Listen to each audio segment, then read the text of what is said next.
Decana de la Facultad de Ciencias Sociales y Humanidades, doctora Magali Capelé. Doctor Gonzalo Díaz Proveto, director de Magíster en Antropología Social. Estimada comunidad universitaria y a todos los presentes, constituye para mí un gran honor dirigirme a ustedes en el marco de la clase inaugural de la segunda versión del Magíster en Antropología Social de la Universidad Católica de Lima. Esta sesión titulada Interculturalidad y Patrimonialización, la invisibilización de significaciones del ser juntos, siendo otros, será dirigida por la destacada investigadora de la Universidad Nacional de Río Negro, Claudia Clemenza. Por favor, me den un fuerte aplauso.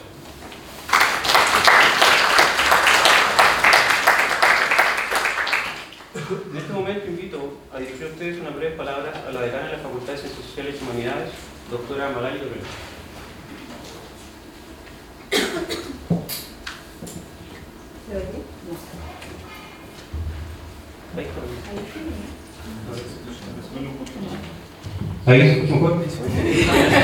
Ahora sí. Bueno, muy buenas tardes a todas y todos. Me quedó muy claro que son unas breves palabras, así que seré muy breve.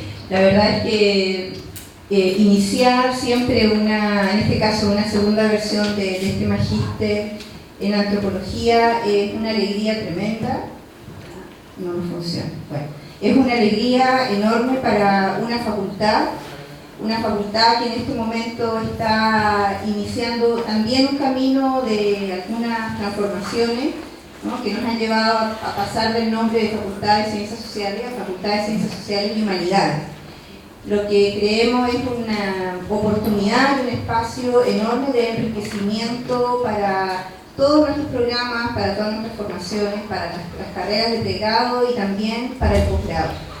Así que estar comenzando ahora con esta segunda generación del magíster en antropología en este contexto, la verdad es que es doblemente enriquecedor. Hace unos años la idea de contar con programas de posgrado se veía como algo lejano, se veía también como una posibilidad para grupos de personas de alguna manera privilegiadas, ¿no?, de poder tener la posibilidad de realizar la continuidad de estudios en el posgrado. Pero hoy en día sabemos que es una exigencia, que cada vez más los programas de posgrado van a ir teniendo una presencia más importante en universidades como la nuestra. Así que esta facultad, la verdad es que estamos en un proceso de crecimiento, de expansión del posgrado. Estamos actualmente con 4 programas de magíster en nuestra facultad, un programa de doctorado que también va a iniciar con su segunda generación en unas semanas más. Y la verdad es que eso para nosotros es tremendamente alentador, así que quienes se incorporan hoy día, como en esta segunda generación de magíster en antropología, lo hacen de verdad en un momento muy, muy privilegiado. Cuentan con un cuerpo académico además de excelente calidad y también con la posibilidad de tener invitadas como Claudia, que nos acompaña ahora, e invitados que van a estar permanentemente enriqueciendo el trabajo de nuestros programas de posgrado. Así que, bueno, no me extiendo más, la verdad, darle unas enormes felicitaciones al Departamento de Antropología, al director del programa, Gonzalo Díaz Proveto, por lo que significa el esfuerzo de sacar adelante un programa como este y de estar dando inicio a esta segunda versión. Así que muy bienvenido a quienes se incorporan como estudiantes de posgrado a nuestra facultad y les deseamos el mayor de los éxitos. Muchas gracias.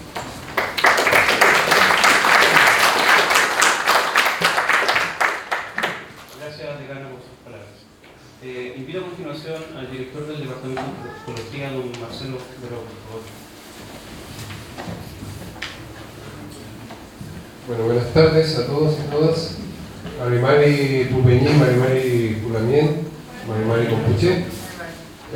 Al igual que el saludo de la decana de la facultad, yo también estoy muy contento de poder iniciar esta segunda versión de Magíster en Antropología, porque la antropología está viva en esta región, porque la antropología está viva en esta universidad, porque, ¿cierto?, podemos nosotros seguir proyectando, dándole continuidad a los proyectos, ¿cierto?, al deseo de conocer, de aprender más al deseo también, ¿cierto?, de cultivar las relaciones con nuestra región, con el pueblo mapuche, con, ¿cierto?, las instituciones que son parte de este mundo, de esta sociedad.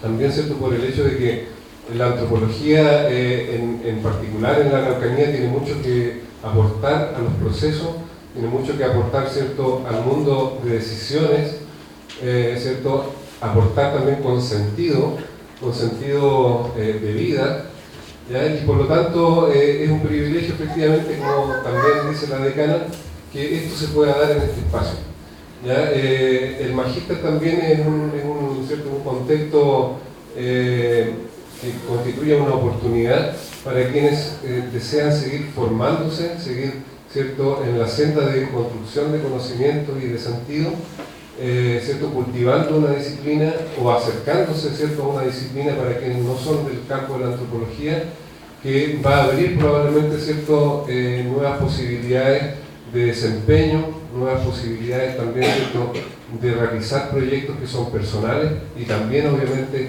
sumando, ¿cierto?, a la construcción de sociedad, de una sociedad más justa, más abierta, más pluralista. Sin más que agregar, señalar, ¿no es cierto?, que nuestros nuevos estudiantes, los que postularon a este magíster, van a tener un espacio, ¿cierto?, donde sus profesores van a estar siempre con las puertas abiertas para atenderlos, para recibirlos, para darles consejos, ¿cierto?, nutrirlos con ideas, con líneas de trabajo, con posibilidades también de sumarse a los proyectos que cada uno de ellos realiza. Y por último también saludar a Claudia Briones, ¿cierto?, nuestra invitada durante toda esta semana, como una figura destacada dentro de la antropología latinoamericana de un país hermano como Argentina, que nos ha venido, ¿cierto?, a deleitar, que nos ha venido también, ¿cierto?, a abrir, a disparar preguntas nuevas, y con quien hemos encontrado, ¿cierto?, un campo también de convergencias, de preocupaciones que son comunes, que esperamos poder cultivar y desarrollar de aquí en adelante. Muchas gracias y éxito a todos y todas de aquí en adelante.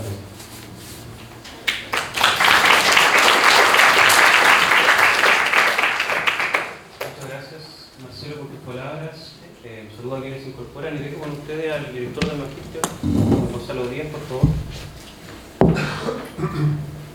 Muchas gracias, Mauricio. Muy buenas tardes a todas y a todos. Estimada decana, doctora Magali Cabrolea, estimada conferencista, doctora Claudia Briones, jefes de carrera, colegas, estudiantes de grado, de posgrado, público en general, de una forma muy especial nuestra primera generación del magíster y sobre todo a nuestra nueva generación, ¿cierto?, nuestros dos estudiantes matriculados, Jorge Joselín Almendras, Rodrigo Contreras Molina, Miguel Fernández Lizama, Jorge Neumann Cortés, José Ortiz Bach, Rodrigo Vázquez Vilches, hola Julieta, Andrés Moraga Nova, nuestro nuevo becario estudiante, que nos ayudaría en la profesión de gestión técnica del curso, Cristian Pacheco Guayquifil, Manuel Oliva Erices, Cristian Timilla Penicú, Arturo Nestroza Pérez, Matías Hernández Heinrich. Esta nueva y segunda generación de estudiantes de magíster en antropología, al igual que la primera, nos trae el desafío, pero al mismo tiempo la riqueza de contar con un grupo multidisciplinario. Tenemos estudiantes de letras, pedagogía, comunicación audiovisual, sociología, ciencia política y antropología. Para quienes vienen del otro lugar, esperamos que este lugar de contaminación sea un lugar de contaminación, de mezcla y convivencia, más que un lugar de disciplinamiento y transformación radical. Pero por otro lado, cabe mencionar que hay un ruido que incomoda, y como todo ruido, agudiza nuestros sentidos, para estar atentos y alertas. Solo hay hombres en esta nueva generación. Queda ahí otro desafío para pensar y actuar. Estar acá por segunda vez en mi papel de director del programa es, sin duda, un momento de mucha alegría y emoción, donde podemos apreciar como un sueño cultivado, con todos los cuidados que nos atañen, actividades enmarcadas en el espíritu colectivo, va tomando forma, cuerpo y alma.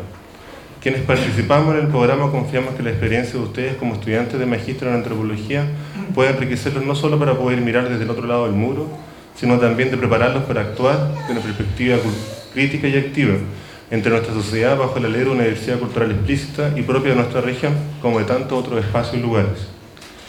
A nuestros nuevos estudiantes los invito a que aprovechen con toda la intensidad el reencuentro en las aulas, en la posibilidad de repensar, afianzar y situarse entre y desde perspectivas antropológicas por conocer, comprender y proponer miradas y alcances sobre temáticas y desafíos socioculturales contemporáneos. La presencia de un programa de posgrado en las condiciones temporales y económicas que nos atañen significa muchos desafíos, sacrificios y privilegios al mismo tiempo. Por ello valoramos profundamente el ímpetu y el bichito que los trajo acá, que esperamos se fortalezca entre sus propios caminos, tanto individuales como colectivos, que puedan transitar. De igual modo, a la primera generación que se encuentra en su cuarto y último semestre les dejo todos mis deseos de fuerza y confianza para que lleguen a buen término su proceso formativo. Mantener un programa de magíster que con esta nueva generación nos permite irnos consolidando como el primer y aún único programa en antropología del sur de Santiago es siempre un gran desafío. El tiempo y los propios alcances colocados con la vivencia de nuestra primera generación han podido ir generando instancias de autoevaluación bastante enriquecedoras para poder brindarle un programa preparado a responder sus inquietudes, pero también a plantearse nuevos desafíos. Queda mucho por escribir y reescribir, y con ello creo que todos y todas podemos tener un papel significativo en dicho proceso. Por último, aprovecho este momento para expresar mis agradecimientos públicos para quienes apoyen de alguna u otra forma la realización de esta actividad y en general de nuestro programa de posgrado. Así con especial afecto agradecemos a la dirección de posgrado, a la decanatura de la Facultad de Ciencias Sociales y Humanas, representada por nuestra decana y por su asistente, a la nueva y anterior dirección del Departamento de Antropología, que han brindado siempre un considerable y invaluable apoyo a nuestro programa, al comité académico del programa conformado por el profesor Dr. Marcelo Peró y Dr. Héctor Mora, y a todo el núcleo de académicos y académicas que sostienen, dan vida y forma a nuestro programa, a quienes debo desde ya estimular en la nueva tarea que enfrentamos durante este semestre vinculada con la acreditación del programa. También de una forma muy especial agradezco a nuestros becarios, coordinadores académicos Lucero Burón, de la primera generación, y Andrés Morada, quienes han sido grandes facilitadores de esta jornada, y específicamente por el día de hoy también a Marcelo Medina, que está registrando visualmente esto, y a Miguel y Vladimir Rodrigo, que permitieron que ustedes nos estén escuchando ahora en este minuto por la amplificación. Otro especial agradecimiento es para nuestra conferencista, doctora Claudia Briones, quien ha compartido una semana riquísima y tal vez demasiado intensa con nosotros, demostrándonos, enseñándonos y sirviendo como una constante fuente de inspiración para ser más humanos y generosos en nuestro quehacer. Claudia, no tengo palabras para expresar toda nuestra gratitud de tu visita. Personalmente no puedo dejar de agradecer el apoyo de mi familia, ahora sí, para comprender los sacrificios del tiempo y la dedicación que están relacionados con el labor de gestión, coordinación y docencia del posgrado. Gracias a Ethel, Julieta y Vicente. Quiero dejar ahora con ustedes para que les dé unas palabras iniciales también nuestro representante estudiantil de la primera generación de antropología del magíster, Mauricio Figueroa.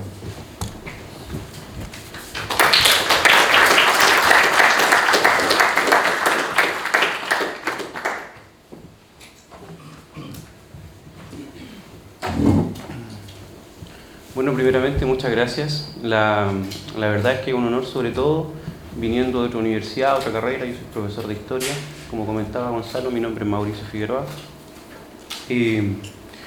Comentar un poco, primeramente, cuáles son las motivaciones de llegar acá al magíster en antropología. Primeramente porque, claro, comparto esta idea de que las ciencias sociales en sus diversas manifestaciones, por supuesto, pueden abrir espacio para generar cambios profundos en las cosas que se mantienen permanentes en el tiempo. Y siento una alegría enorme al observar una nueva generación que viene además de una disciplina. O sea, no son todos antropólogos, y eso la verdad es que me llena observando, sintiendo, viendo los cambios profundos que en mí ha dejado la antropología. Siento que la búsqueda debe ser un intento sostenido por descargarnos de los absolutismos que pueblan nuestra existencia y de las lealtades a verdades que se erigen como muchas veces necesarias. Ello tiene un efecto cierto en el trabajo del antropólogo de repensar nuestra relación con el pasado y el presente, las formas institucionales, las orientaciones normativas, las prácticas sociales que producen nuestra existencia en común, desde la fragilidad y la plasticidad de su propia contingencia. Tal posibilidad, como nos enseña la antropología, se actualiza especialmente en aquellos momentos en que se introducen discontinuidades, como trabajamos esta semana, cambios de sentido y dislocaciones en nuestras prácticas. No cabe duda, pensando en estas palabras, que al recorrer el itinerario de la historia, como hombre de historia, hallamos que ésta tiene un sinnúmero de bifurcaciones y no las de una vía directa, sin distracciones ni retrasos. Estimados colegas, nueva generación, los invito a asumir un compromiso con un programa magíster que posiciona como se posiciona actualmente como un referente, creo, al sur de Santiago. Un programa con estas características exige a quienes estudiamos en él y a quienes estudiarán un sentido de compromiso académico con la región de la Araucanía y sus profundos dilemas sociales. Muchas gracias.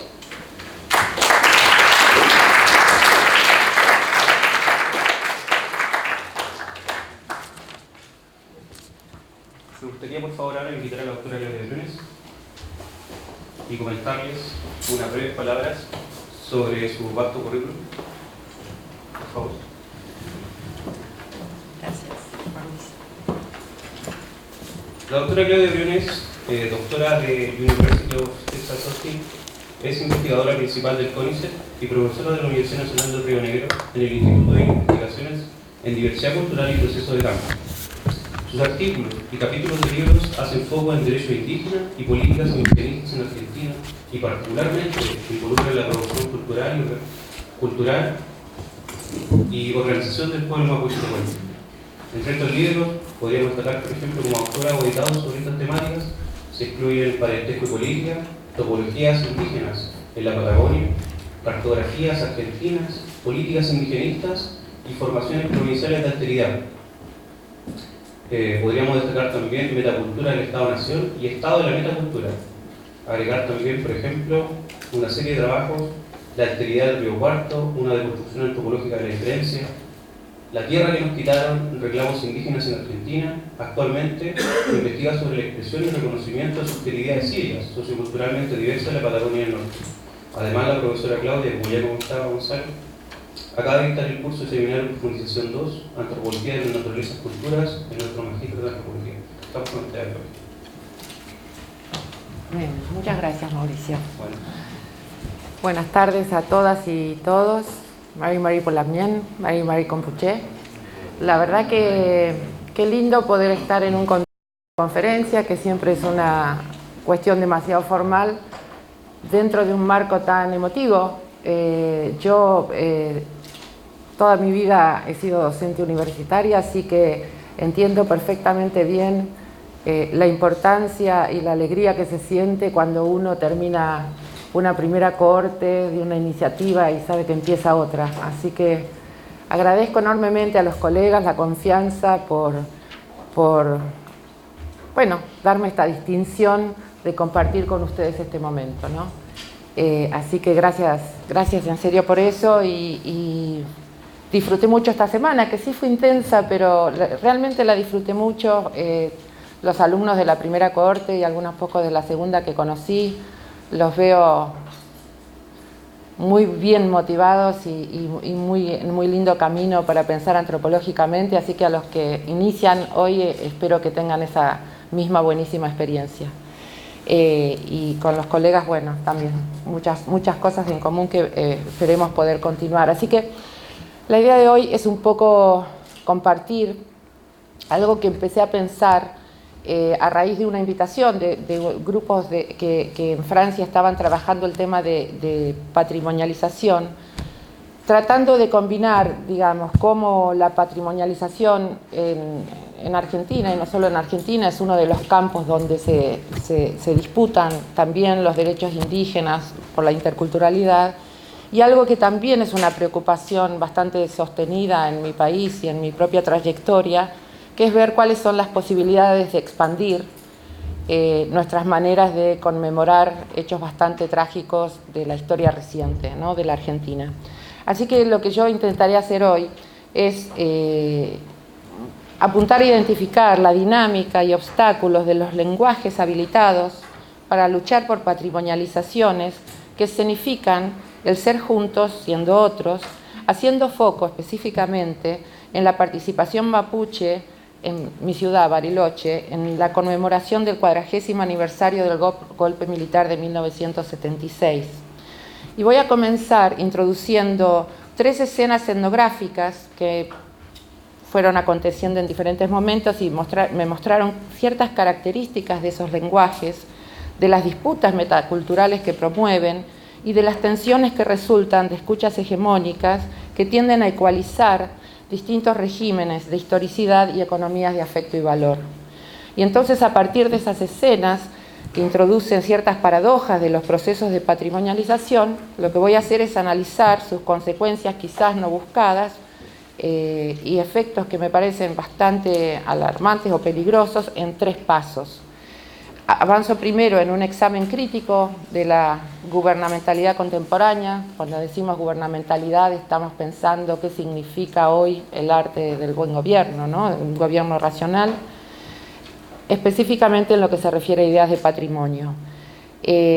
Analizo luego la participación esta que mencionaba Mapuche en la conmemoración de los 40 años del golpe militar en Argentina, para identificar problemas resultantes de lo que se pone en evidencia como un choque de patrimonializaciones sobre un mismo evento, para dar cuenta de los bordes ideológicos, ontológicos, epistemológicos, que el evento mostró y puso en tensión. Y por último, lo que trato de hacer es, compartir algunas ideas sobre cómo pensar lo social y la convivencia para ver cómo sortear esos desafíos. Así que empezamos con la primera escena que nos permite pensar, esperemos, lo que llamo los idiomas políticos habilitados para las demandas y sus efectos. Hace varios años se realizó una reunión en Buenos Aires para discutir los nuevos marcos legales que regulan el reconocimiento de los derechos indígenas. Muchos, ya van a ser casi 20. Los miembros de diferentes pueblos originarios habían enviado a sus representantes. Los empleados estatales del organismo a cargo de la política indígena de Argentina y algunos antropólogos que solemos colaborar con las organizaciones y comunidades indígenas fuimos parte de la audiencia. En nombre del pueblo Wichí, 2 hombres muy jóvenes presentaron las principales preocupaciones de sus mayores. Aunque su castellano era bastante limitado, al menos podían comunicarse con nosotros, mientras que sus mayores no hubiesen podido expresarse en el idioma del Estado. Por lo tanto, estos 2 jóvenes se enfrentaron a una tarea bastante difícil: visitar la capital por primera vez, una experiencia muy angustiante en sí misma, permaneciendo fieles a lo que se les había pedido transmitir frente a destinatarios muy apasionados. Cuando terminaron su presentación, un participante mapuche les preguntó: «Pero hermanos, ¿qué pasa con la espiritualidad wichí?». Y los 2 jóvenes se miraron en estado de shock y después de un silencio tenso, uno de ellos se acercó al micrófono y respondió: «Espiritualidad nosotros no tenemos». La incomodidad de la situación, de un silencio tenso que se produjo, hubiese sido una anécdota graciosa de no haber provocado una especie de malestar así colectivo y reto público, porque se les censuró a los wichí, a estos 2 jóvenes, no advertir la importancia crucial que tiene la espiritualidad para definir la identidad y el carácter distintivo de los pueblos indígenas. Y en ese momento yo me sentí bastante incómoda y sobre todo bastante frustrada, así que lo que intenté hacer durante la pausa es compartir, ¿no?, esto que no necesariamente se conoce en todo el país y tampoco entre los pueblos indígenas en Argentina, y es que cada uno de ellos les toca llegar en situaciones muy diferentes a la escolarización. La mayoría de los niños wichí llegan hablando solo wichí, su lengua materna, a la escuela, ¿no?, y su competencia lingüística es muy diferente a la de otros pueblos, por ejemplo el mapuche, que llegan muchos de ellos ya hablando castellano a la escuela, ¿no? Así que eso traté de decirlo de la manera más respetuosa que pude, sobre todo sabiendo que las prácticas cotidianas de los wichí en el día a día atestiguan lo que en los idiomas estos habilitados definimos como espiritualidad, aunque para ellos no tiene sentido llamar espiritualidad a esas prácticas. Entonces aquí la cuestión me parece que pasa no simplemente por cómo los lenguajes de los derechos indígenas condicionan las formas en que se pueden expresar las demandas, sino principalmente cómo ese lenguaje afecta la forma en que pensamos nuestras prácticas. Entonces, una segunda escena nos permite identificar lo que yo llamo los estándares metaculturales en juego. Hace muchos años también, algunos colegas del Museo Etnográfico de Buenos Aires, que depende de la Facultad de Filosofía y Letras, nos invitaron a varios colegas, expertos en etnología patagónica, a debatir cómo mostrar la historia y la cultura material mapuche tehuelche. Puedo dar fe que mis colegas trabajaron arduamente y mostraron la disposición más ferviente para lograr una exposición lo más respetuosa y actualizada posible de las piezas que poseía el museo. Leyeron mucho, compartieron dudas, aceptaron muchas de nuestras sugerencias. Durante la apertura le pregunté a un joven mapuche qué pensaba de la exposición, suponiendo que los objetos en exhibición podrían haberlo conmovido porque eran realmente excepcionales. Y para mi sorpresa, de alguna manera, me respondió: me siento con mucha rabia. Muestran sin vergüenza lo que nos han robado. ¿Cómo pueden tener 6 rehues mientras nosotros no tenemos ninguno en nuestro territorio? Además, un rehue no puede mostrarse así. Solo la machi que lo cuida puede levantarlo y tenerlo. Por supuesto, yo sabía que como parte del ámbito del machicazgo, las machis y los rehues son cosas muy delicadas. Sin embargo, también conocía la intención de mis colegas. En Argentina, donde todavía se argumenta que solo los casi extintos tehuelche pueden considerarse indígenas argentinos y que los mapuche pertenecen a Chile, por lo que no tendrían derechos indígenas sobre suelo argentino, lo que estaban haciendo mis colegas del museo era comunicar la profundidad y riqueza de las raíces mapuche en Puelmapo, una perspectiva que yo también sabía que compartía el joven que se había sentido tan violentado, ¿no? Sin embargo, lo que sí es cierto es que estaban en juego ideas muy diferentes sobre qué es patrimonio cultural y qué podemos hacer con él. Para mis colegas, los rehues representan la riqueza de la cultura material. Para los mapuche, los rehues no son meras cosas, ni pueden ser tratados como algo que cualquiera pueda ver, poseer o manipular. En suma, en contextos interculturales, la objetualidad de los objetos nunca es una cuestión obvia. Este choque de lecturas y sentimientos muestra que incluso cuando nos mueven criterios políticos semejantes, podemos hacerlo respetando diferentes estándares metaculturales de lo que es la cultura y, por lo tanto, de qué podemos hacer con ella. La metacultura aquí se refiere al hecho de que la cultura es como el lenguaje, de ahí viene la idea, un medio y un objeto de predicación que nos permite hablar culturalmente sobre la cultura. Y esta escena que les compartí evidencia distintos estándares metaculturales sobre los rehues y también señala conflictos ontológicos y epistemológicos que retomaré después y que muestran desacuerdos de un tipo diferente. La tercera escena busca identificar lo que entiendo como, y vengo atrasada con las diapositivas, acá vamos, llamo economías conflictivas de afecto y valor. Me resultó muy conmovedora una película Arahuaco que muestra el día en que varios mamos o líderes espirituales de la Sierra Nevada de Santa Marta fueron al Museo de Oro de Colombia para identificar qué piezas Cobi y Arahuaco habían sido robadas de sus tierras. Es todo un ciclo de producciones que se llaman Hermanos Mayores, Hermanos Menores, que las realiza justamente un director arahuaco, ¿no? La directora del museo, y filmó, él iba filmando toda la situación, cuando ve entrar a todos los mamos y encima con alguien que estaba filmando, se asustó bastante de la comitiva y de sus supuestas intenciones, ¿no? Nerviosa como estaba, aceptó hablar con ellos sobre el reclamo, mientras este documentalista arahuaco filmaba toda la situación. A la par de que unos mamos explicaban sus propósitos a la directora del museo, otros, ¿no?, se deambulaban mirando las vitrinas del Museo del Oro, llena de piezas impresionantes. Y uno de los mamos se detiene exactamente frente a una pieza muy pequeñita y muy rota frente a otras que eran impresionantes, y dijo que esa piecita, debía ser llevada de vuelta a casa.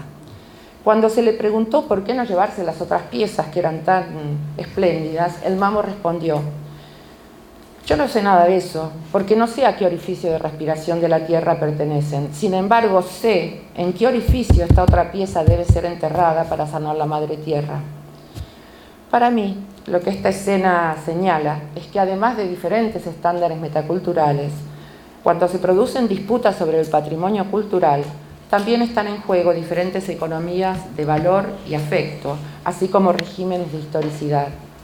Y sobre la base de estas 3 escenas voy a tratar de introducir una lectura crítica de esta cosa que es nuestra gubernamentalidad contemporánea sobre el patrimonio. Sin duda, las convenciones de la UNESCO son una apuesta hegemónica interesante. Especialmente la Convención de 2003 es muy útil para respaldar las demandas indígenas incesantes de reconocimiento y protección de su patrimonio tangible e intangible a nivel nacional, regional e internacional. Estas regulaciones posibilitan una política global de reconocimiento que en las últimas décadas ha definido la diversidad cultural como un valor y no una hipoteca para el desarrollo de los países de América Latina en particular. Es decir, una política en sintonía con una gubernamentalidad que ha sido ampliamente discutida en el campo de las ciencias sociales, como etnogubernamentalidad, ecogubernamentalidad, multiculturalismo neoliberal, neoliberalismo multicultural. Ahora bien, como resultado de crear consensos entre los intereses contradictorios de actores dispares, las convenciones de la UNESCO implican compromisos y también limitaciones al momento de producir significado. Por ello, en vez de analizar las regulaciones internacionales en sí mismas o el complejo proceso de su negociación, me interesa más bien identificar lo que veo como clausuras hegemónicas de sentido que estas regulaciones inscriben y el margen de maniobra que dejan abierto para la praxis social, ¿no? Y para poder activar y canalizar a través de ellas diferentes reclamos. De hecho, mi interés radica en ver cómo se usa ese margen de maniobra y evaluar los efectos de las diferentes formas de hacerlo. La imagen que esta tarea me evoca es la de mapear campos minados que esas clausuras configuran, campos que lejos de establecer resultados predecibles de una vez y para siempre, la praxis social indígena recorre con cuidado para no dañarse, tratando de hacer su propio trabajo. Empecemos entonces identificando ciertas paradojas y efectos de los procesos contemporáneos de patrimonialización.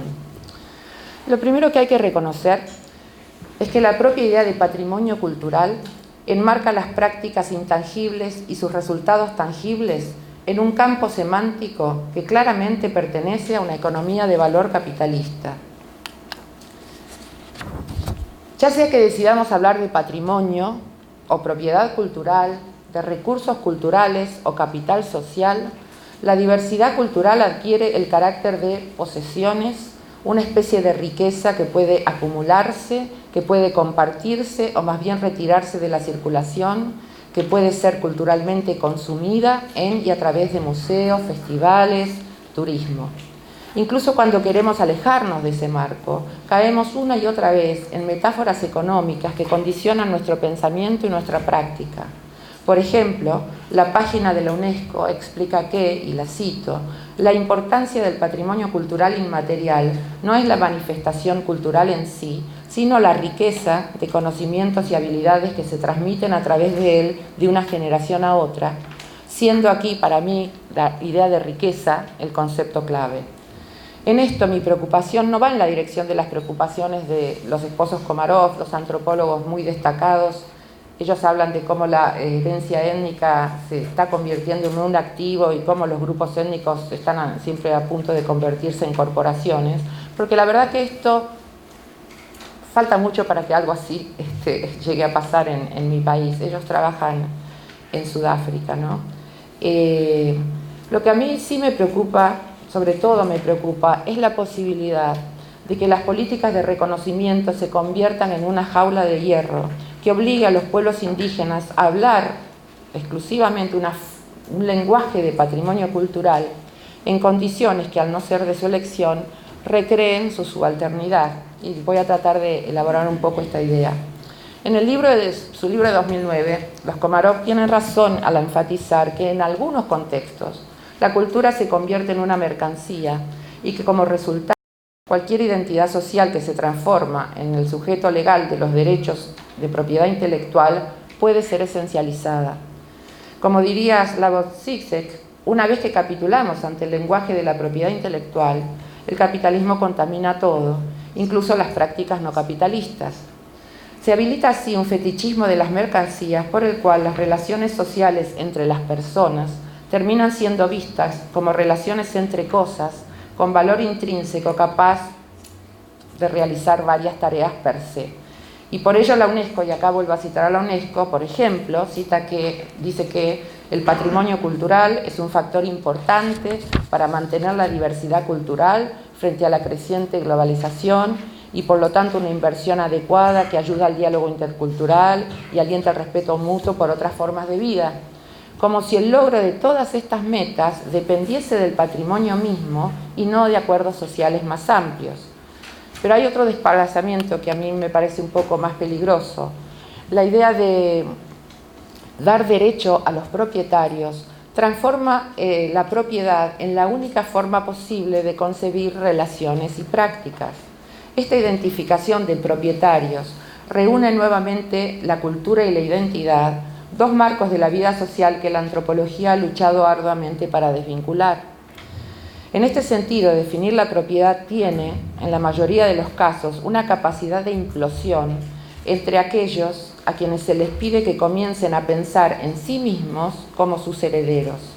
Fui testigo en muchas situaciones en las que era difícil definir los pros y contras de promover, por ejemplo, el reconocimiento de la UNESCO del Ñatún como patrimonio intangible, eso en Puel Mapu, ¿verdad? En tanto ritual colectivo para expresar gratitud.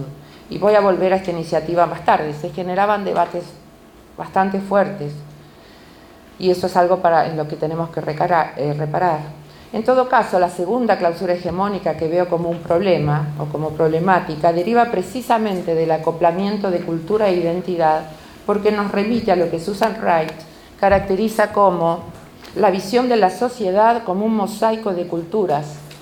Y esa visión de archipiélago que está omnipresente en el informe UNESCO llamado Nuestra diversidad creativa, ve el mundo como compuesto por pueblos, cada uno con su cultura diferente, como una yuxtaposición de islas separadas. Y de este modo se imposibilita ver a la cultura, y en esto cito textualmente a la autora, como un proceso de disputa sobre el poder de definir conceptos organizadores, incluido el significado de la cultura misma. En otras palabras, en su visión de un nuevo orden ético mundial, el discurso de la UNESCO sobre la diversidad cultural y el patrimonio termina mapeando un mundo hecho de culturas como entidades discretas, sin abordar el tema de la impugnación sobre el poder de definirlas. A su vez, cuando el patrimonio cultural está en juego, pensarle en la complejidad social como un mosaico compuesto de piezas más o menos uniformes obliga a las personas a identificar los bordes o fronteras entre ellos. Como resultado de diferencias culturales entre prácticas y no dentro de las prácticas.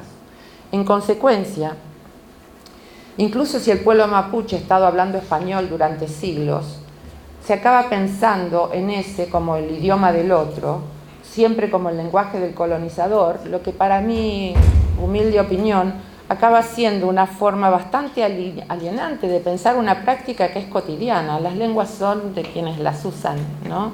Lo que no quiere decir que no hayan sido impuestas en otro momento, pero además genera, por lo menos en Puel Mapu, esta sensación que siempre hay una competencia lingüística falente frente a un estilo comunicativo de personas no indígenas que las vienen cultivando desde el nacimiento, ¿no?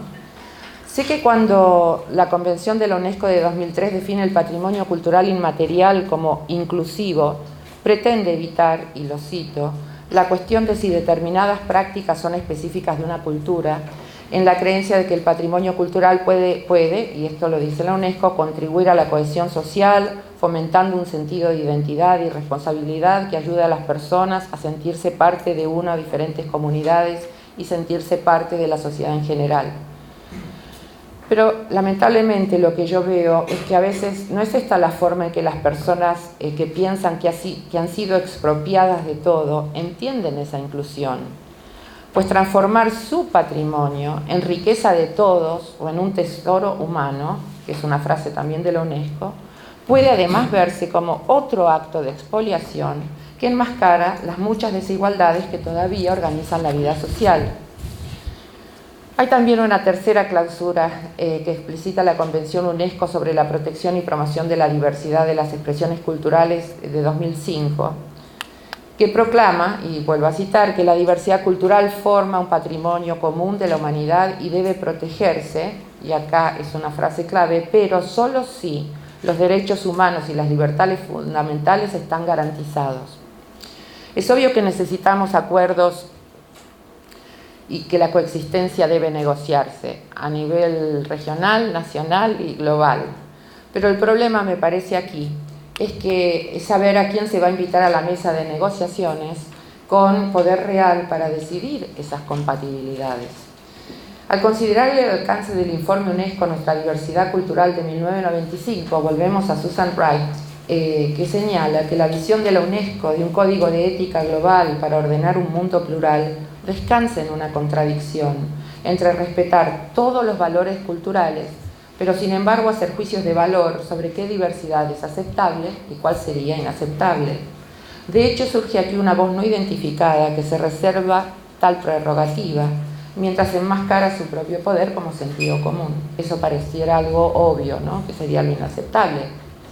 Nunca lo es.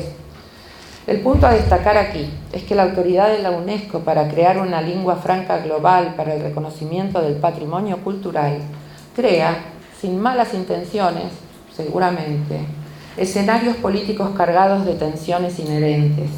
Y estas tensiones establecen los condicionamientos iniciales dentro de los cuales la práctica social puede funcionar.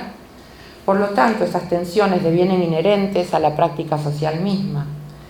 Tensiones y contradicciones resultan no solo del hecho de que las visiones heteroglósicas de lo que está en juego deben cumplir con el lenguaje universalizador facultado para hablar de ellas, sino también del hecho de que todo lo que los pueblos intentan defender como propio tiende a transformarse en riqueza generalizada, en tesoros humanos, y también del hecho de que existen dispositivos muy nuevos y extraños para objetivar prácticas cuyo valor depende de que sean tradiciones heredadas, entre comillas, ¿no? Por lo tanto, la transformación de prácticas cotidianas en patrimonio cultural o en propiedad cultural no se puede considerar simplemente como una equivocación controlada en el sentido de Viveiros de Castro. Debe más bien tomarse como una traducción dominante que utiliza una economía particular de valor y afecto, la economía capitalista de valor y afecto, como estándar para normalizar otros regímenes de valor y afecto. Por eso, en vez de abordar las prácticas culturales como recursos, me parece más interesante verlas como indicadores de las formas en que se cuestionan asimetrías pasadas y presentes. Y al señalar entonces las dimensiones políticas de las disputas metaculturales sobre el patrimonio cultural, me alejo de las prácticas culturales como tales para analizar su transformación en índices de la politización de los acuerdos interculturales. El pueblo mapuche de Puelmapu ha tenido en cuenta las convenciones de la UNESCO para competir por el reconocimiento de lo que quieren preservar o mostrar como su núcleo de pertenencia. Por ejemplo, había mencionado que el Ñipún o Ñatún ha sido discutido como uno de los íconos de su patrimonio intangible y de su pertenencia, ¿no? En términos formales, el Ñatún cumpliría con los requisitos de la Convención de 2003 para ser reconocido como patrimonio inmaterial. Sin embargo, esto provocó, como también dije, debates bien intensos. ¿Por qué? Por el carácter privado de las prácticas rituales mapuche, y ese ha sido el tema de la controversia, porque no todos estaban de acuerdo con la divulgación y politización de esa espiritualidad mapuche.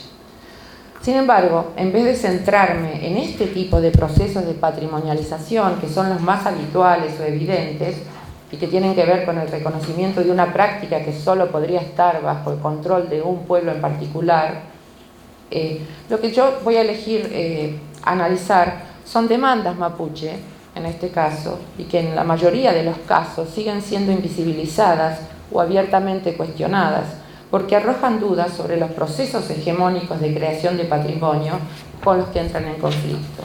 Y para comprender mejor estas complejidades, me concentro en desacuerdos que involucran a la sociedad argentina en su conjunto y que por lo tanto enmarcan a los procesos de patrimonialización en horizontes mucho más volátiles e incómodos.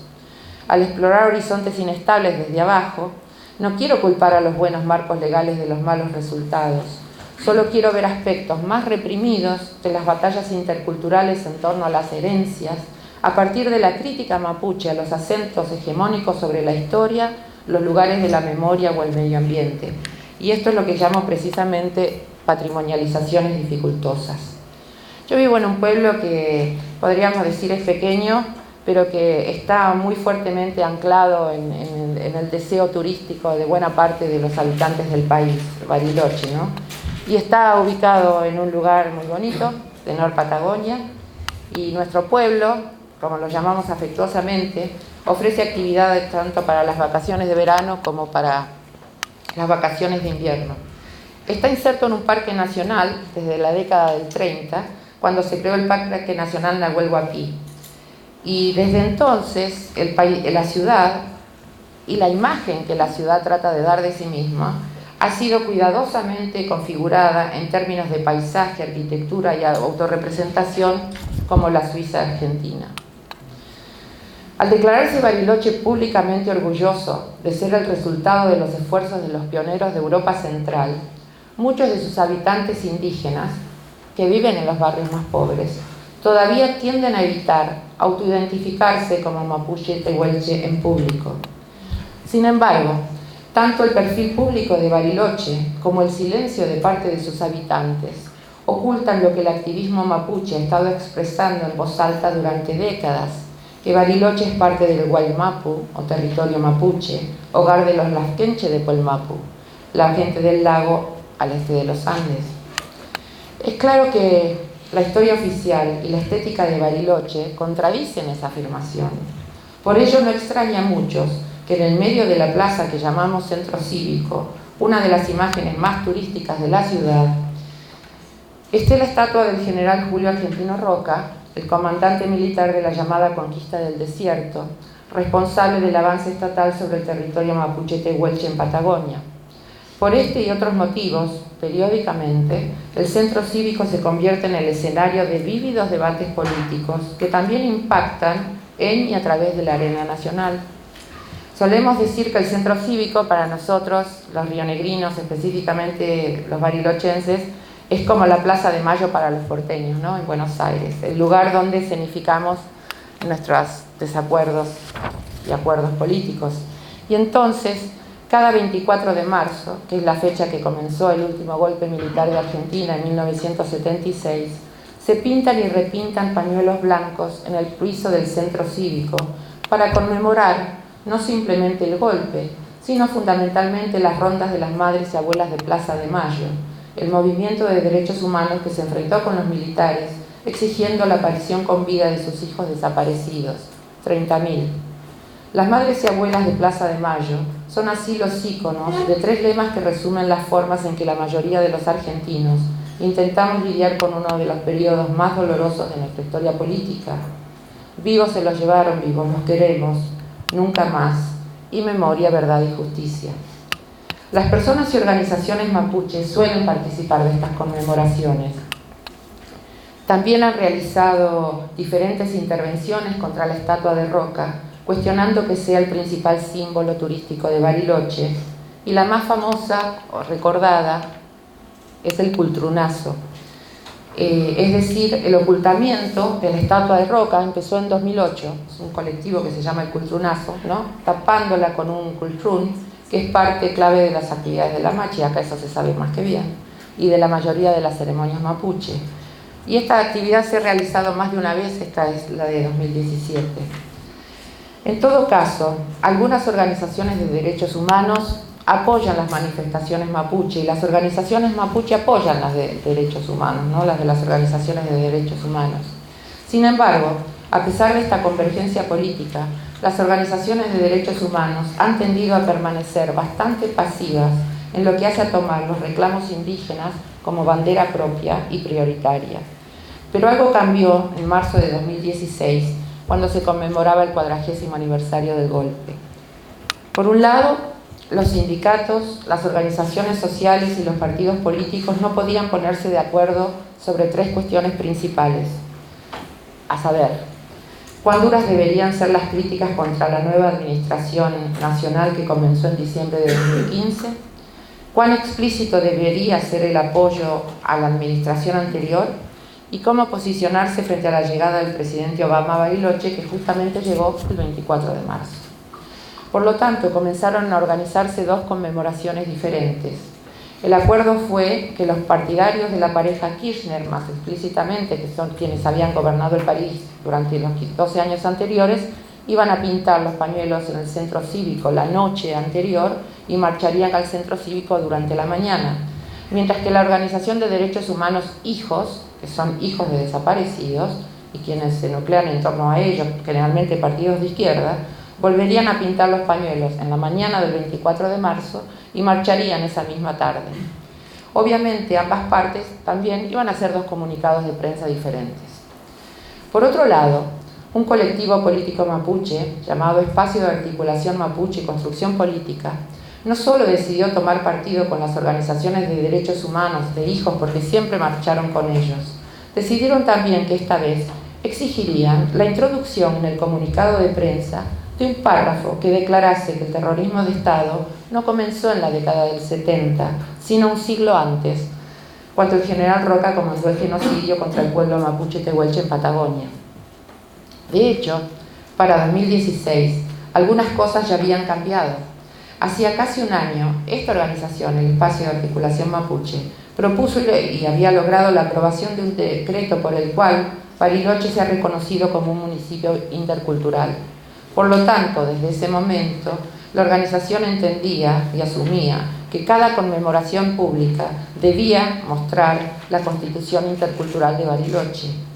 De la mano con el acoplamiento discursivo de ambos genocidios como muestra del sesgo violento del Estado argentino, ambos genocidios deberían ser parte explícita, en más, de las intervenciones artísticas que se realizaran en el centro cívico. Ahora bien, incluso entre aquellos que habían decidido marchar juntos, Hijos, donde participa esta organización de la que estaba hablando, la redacción del comunicado de prensa requirió varias reuniones y duros debates.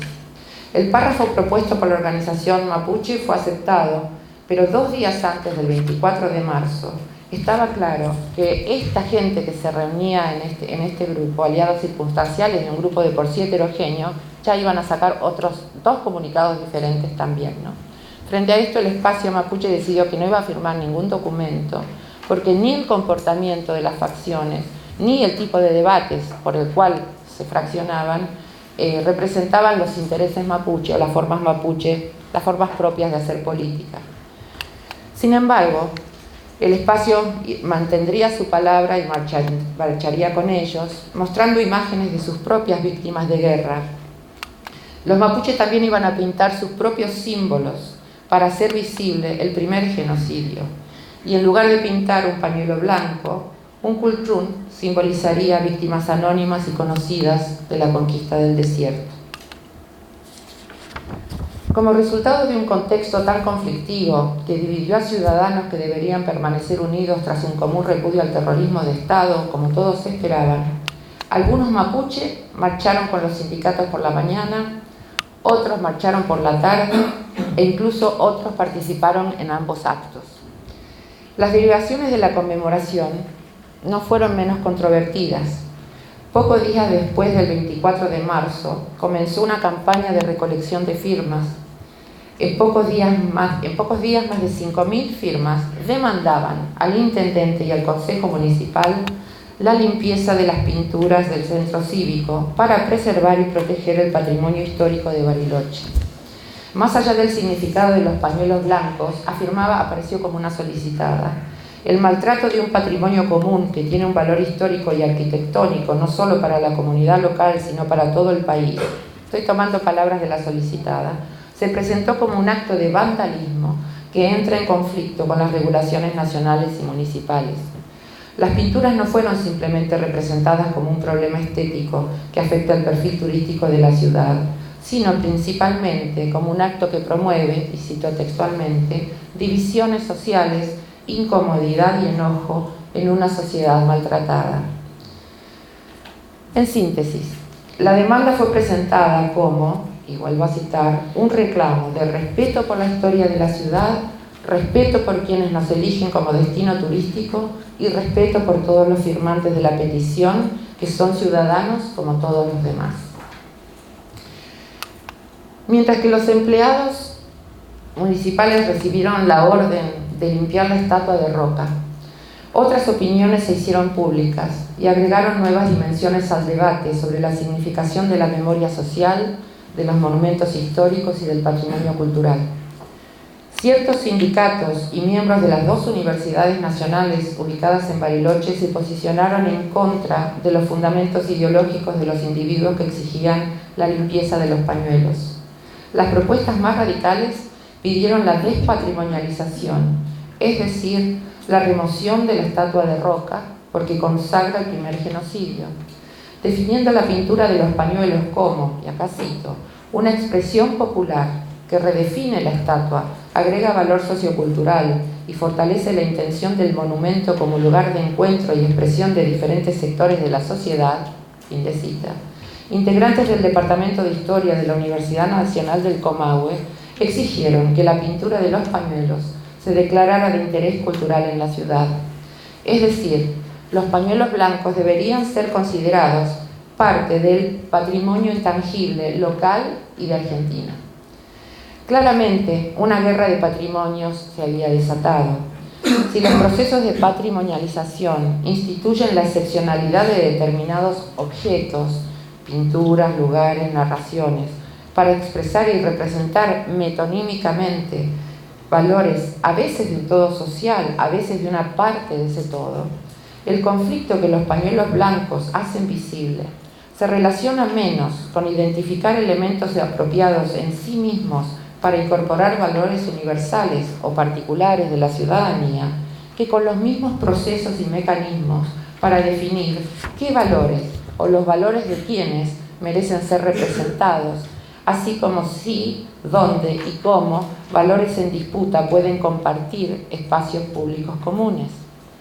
En respuesta, el Consejo Municipal instruyó a la Comisión para la Preservación del Patrimonio Histórico, Urbano y Arquitectónico de Bariloche, que existe, los instruyó para que definieran un plan de gestión para regular el uso del centro cívico. Y la verdad que la tarea que esta comisión tiene que enfrentar, ya se darán cuenta que no es nada fácil. Sus miembros tienen que hacer y proponer selecciones patrimoniales que no pueden satisfacer las tres posiciones principales en disputa. Si una de ellas exige una plaza limpia que proteja la estatua de Roca y la historia oficial argentina, otra espera que se quite la estatua y solo queden los pañuelos blancos, mientras que algunos todavía imaginan una plaza que permita la convivencia de memorias y lecturas conflictivas de la Argentina, de su pasado, de su presente y de su futuro. Con este telón de fondo, ¿qué significa abrir espacios de representación para una herencia democratizada, creada socialmente y anclada localmente que integre la alteridad? ¿Cómo puede la Comisión identificar un arreglo que evite los dos posibles extremos, ¿no? El de la omnipatrimonialización y el de la despatrimonialización, que hay un consorcio internacional dedicado a estos temas que identifican esos dos extremos como igualmente problemáticos, ¿no? No hay duda de que la tarea que se les encomendó a esta comisión los obligará a caminar a los integrantes por campos, lo que yo llamo campos minados, ¿no? ¿Cómo pueden hacerlo? Si no pueden adelantarse ni soluciones fáciles ni respuestas claras, yo lo que voy a tratar de hacer en mis comentarios de cierre es intentar al menos avanzar algunas ideas sobre cómo transitar estos campos minados del patrimonio. La tradición nunca es el resultado de un proceso transparente de producción de significados. Como señaló Raymond Williams, las tradiciones hegemónicas son siempre selectivas, pues imponen al mismo tiempo una visión particular sobre lo que se define como residual o incluso arcaico y sobre lo que transcurre invisible como emergente. El patrimonio funciona en la misma dirección, pues lo que cuenta como patrimonio siempre se construye en y a través de procesos de construcción de hegemonía cultural entre y dentro de los grupos sociales. Por ello, el punto clave de nuestra crítica cultural pasa por promover inversiones hegemónicas más reflexivas. A esto apunto.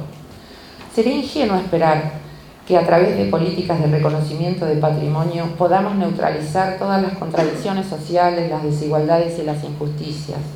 Sin embargo, podemos y debemos democratizar los procesos de definición de herencias culturales, porque este es otro campo en el que las contradicciones, las desigualdades y las injusticias se expresan y se recrean. De este modo, la discusión se traslada para mí al ámbito de ¿qué significa democratización? El sentido común suele relacionar la democracia con la producción proactiva de consensos de mayoría a través de medios institucionales, ¿no? Un poco contra esta idea, William Rothbard ve a la hegemonía como acuerdo de por lo menos los lenguajes comunes para la contienda. Jacques Rancière, en cambio, ve los desacuerdos que desbordan los lenguajes políticos estandarizados como puntos de inflexión que hacen avanzar la política. Y desde esta perspectiva, yo creería que democratizar el informe de la UNESCO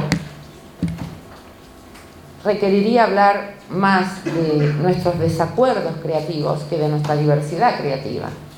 Ahora bien, si los arreglos interculturales son la arena para hacer otros compromisos, como propone Arturo Escobar, un colega colombiano, nuestra posibilidad de democratizar las disidencias depende no solo de reconocer conflictos, sino también de advertir los diferentes tipos de conflicto que los desacuerdos hacen aparentes. Me refiero a reconocer que en ámbitos interculturales los conflictos tienen dimensiones distintivas, pues las divergencias pueden ser no solo ideológicas, sino también ontológicas y epistemológicas, y disculpas a los estudiantes de la primera cohorte que deben estar hasta aquí en la semana con estas distinciones. Pero las verán en acción, por lo menos tal cual yo las entiendo.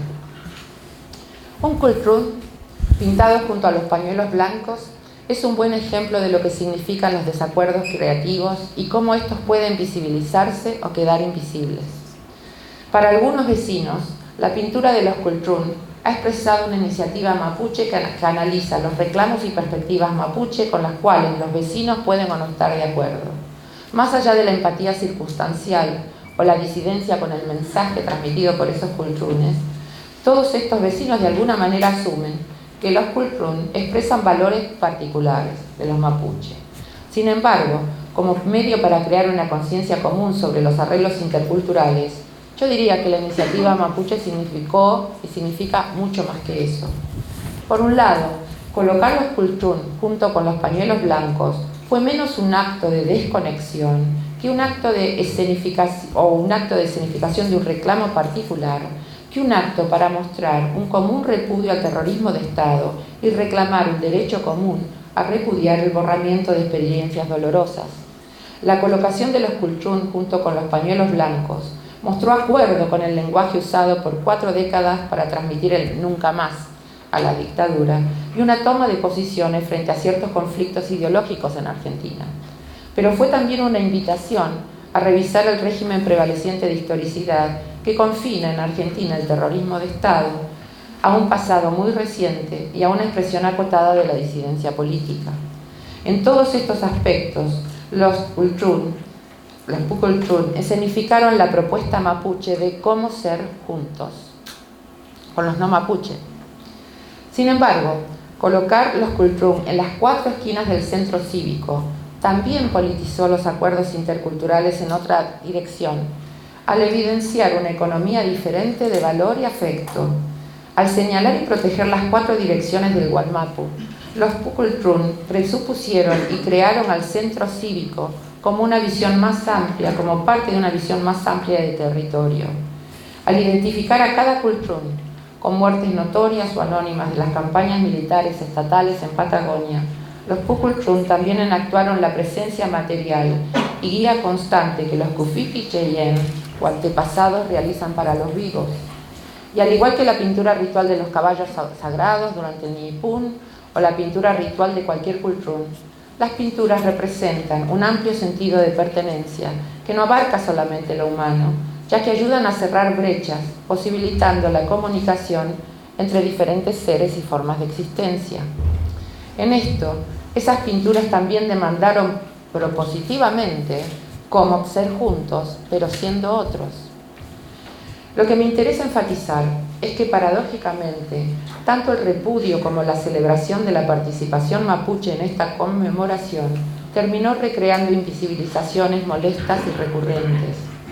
Sea que se celebre o que se censure la participación mapuche en los espacios comunes, pero cada vez que se la juzgue como secundaria o culturalmente idiosincrática, lo que al mismo tiempo se niegan son tanto las formas en que se simbolizan las semejanzas, como la existencia de límites ontológicos y epistemológicos que buscan hacerse evidentes.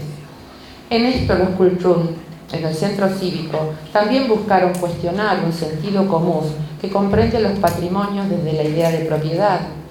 Mientras el sentido común hegemónico permite que cierto patrimonio identifique o bien al todo social o bien a una parte distintiva del mismo, los Kulturm, pintados en el centro cívico el 24 de marzo de 2016, apuntaron a mostrar al mismo tiempo formas de pertenecer al todo, siendo, sin embargo, parte distintiva. En este sentido, esos Kulturm inscriben una noción de arreglos interculturales que aún no se ha entendido completamente. Eso es lo que yo siento. Es fácil hoy reconocer que tratar de definir una versión común de la historia desde un único punto de vista siempre será considerado opresivo o irrespetuoso para algunos. Aún así, es menos evidente que no se logra nada mejor al suscribir a nociones multiculturales superficiales o a metáforas del archipiélago que den cabida a puntos de vista subalternos que se sigan viendo como particulares, sobre todo cuando esas metáforas se nutren de una noción pasteurizada de propiedad, de patrimonios étnicos o nacionales distintivos y bien definidos. Por el contrario, creo yo que habilitaríamos visiones más ricas y más sofisticadas de la convivencia intercultural cuando nuestras disputas sobre el patrimonio permitan sostener y explorar, en lugar de neutralizar, nuestros desacuerdos cognitivos, afectivos y morales, así como nuestros conflictos ontológicos, ideológicos y epistemológicos. Rancière, un politólogo francés, un filósofo político francés, señala con razón que cuanto más difíciles son de leer, escuchar, visualizar y comprender las demandas sociales, más poder tienen para diagnosticar los defectos de los acuerdos de convivencia en curso. Cuando se expresan como demandas de repatrimonialización, con frecuencia las objeciones indígenas a cómo y qué representar como herencias comunes o particulares simplemente se escuchan como críticas hechas desde perspectivas dolidas por haber sido invisibles o excluidas en términos tanto materiales como históricos, intelectuales, afectivos o morales. Desde el sentido común hegemónico, resulta difícil entender que esas demandas a menudo apuntan a una forma mucho más compleja de representar lo que significa la convivencia intercultural, que no derive ni en una incorporación total ni en una completa diferenciación. Podría, en cambio, surgir un paisaje diferente y más prometedor para esa convivencia intercultural y, por lo tanto, para la democracia, si en lugar de afrontar los conflictos y desacuerdos con sospechas y ansiedades, optásemos por pensar con Tin Ingold que adquirimos conocimiento a través del proceso de recorrer caminos, ¿dónde estoy? No sé. Reconociendo similitudes y diferencias con aquellos cuyos viajes compartimos y cuyos caminos cruzamos.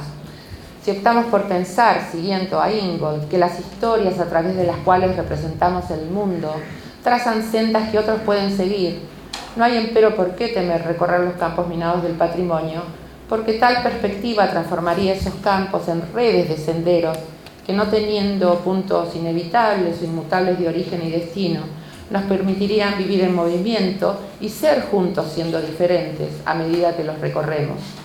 Cuando veamos lo social como un parlamento disputado pero activo y duradero de líneas entretejidas para habitar y viajar lo más libremente posible, sin ningún sentido definido de propiedad exclusiva o pertenencia forzosa, la puesta en de los desacuerdos solo se verá como un paisaje de senderos vigorosos que nos llevarán más lejos. Entonces viajar por la red de patrimonios no se verá como una amenaza, eso quiero esperar, sino como un viaje a realizar con confianza mutua y asombro. Bueno, muchas gracias.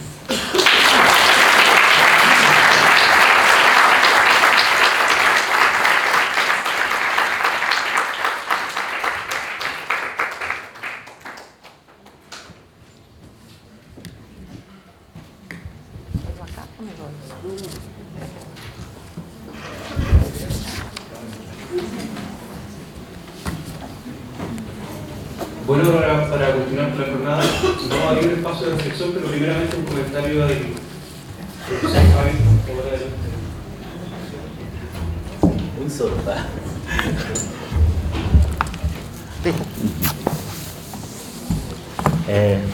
Muchas gracias.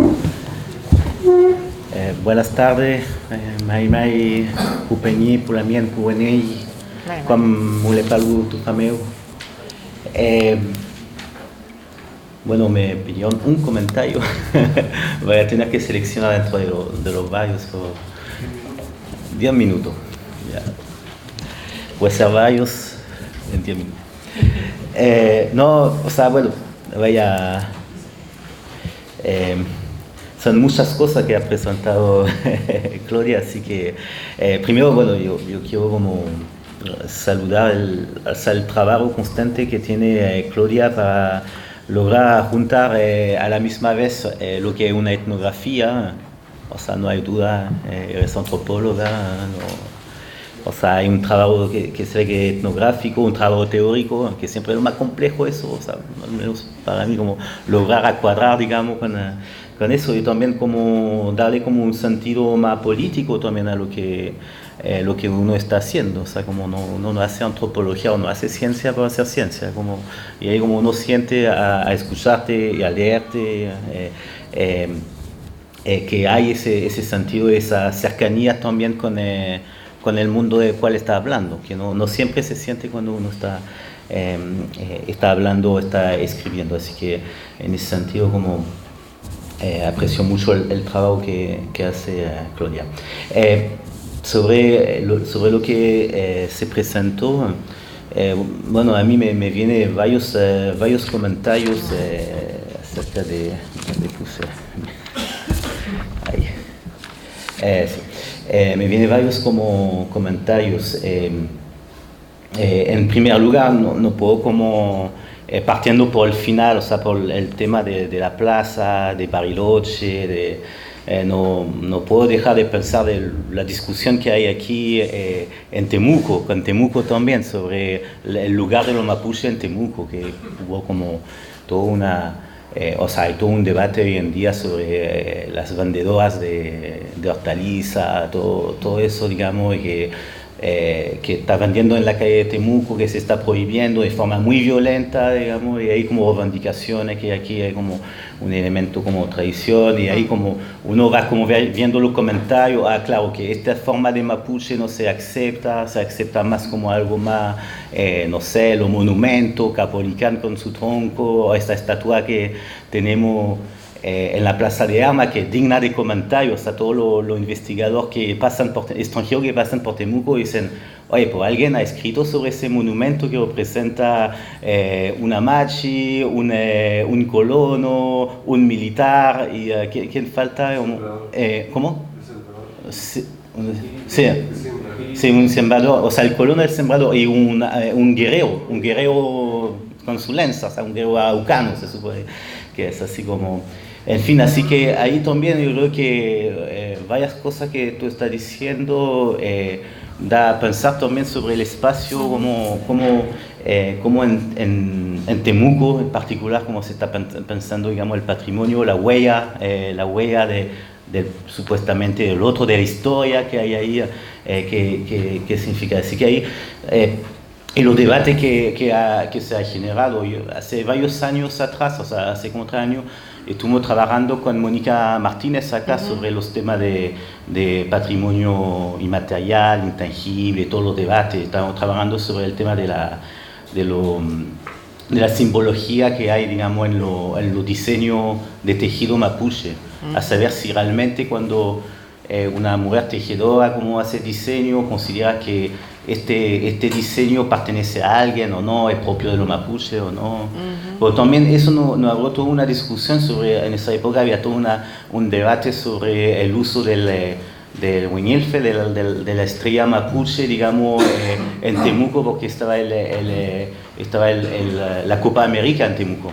Y sin pedir autorización a nadie, bueno, siempre, ¿quién se va a preguntar? Si no hay, los mapuches, todos saben que los mapuches nadie no tiene jefe, como son divididos, así que pues, había como un logo de la Copa América y que usaba, digamos, la simbología mapuche. Y ahí como había otra vez ese debate diciendo, oye, Temuco no quiere izar la bandera mapuche, Pues sí, por la Copa América, digamos, se usa esa simbología. Y ahí como nos encontramos con un conjunto de debate que se está dando así como sobre el uso finalmente, la forma de apropiación de la simbología, que hoy día está muy debatido en Canadá sobre la apropiación cultural, todo eso. O sea, ahí como veamos como estas tensiones, o sea, que durante mucho tiempo dije, bueno, una forma de mapuchizar la ciudad, está bien que haya estos símbolos, hasta el momento que, como tú le señalas muy bien, uno se da cuenta que también hay un uso funcional, como neoliberal también de la simbología, de la bandera. Hoy día como uno puede comprar una bandera mapuche made in China, por ejemplo, en cualquier negocio de recuerdo. Uno se dice, bueno, está bien de tener una bandera mapuche, por otra parte uno ahí hay como una complicación. De hecho hubo un debate sobre la propiedad de la bandera mapuche, todo eso, así que sí. Ahí como hay